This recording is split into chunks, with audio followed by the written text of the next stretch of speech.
حضرت علی رضی اللہ تعالیٰ عنہ کے پاس ایک شخص آتا ہے اور عرض کرتا ہے، یا علی رضی اللہ تعالیٰ عنہ، مجھے رات کو نیند ٹھیک سے نہیں آتی اور رات کو سو نہیں پاتا،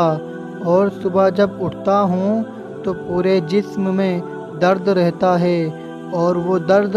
بڑھتا رہتا ہے۔ جب وہ اپنا درد حضرت علی رضی اللہ تعالیٰ عنہ کو بیان کر چکا تو حضرت علی رضی اللہ تعالیٰ عنہ نے ارشاد فرمایا کہ اے شخص، اگر رات کو پانی پیتے ہو تو بند کر دو، کیونکہ ایسا کرنا صحت کے لیے انتہائی نامناسب ہے،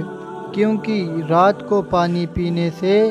جسم میں ایسا درد شروع ہوتا ہے کہ اگر اللہ پاک کی طرف سے شفا ملے تو شفا مل سکتی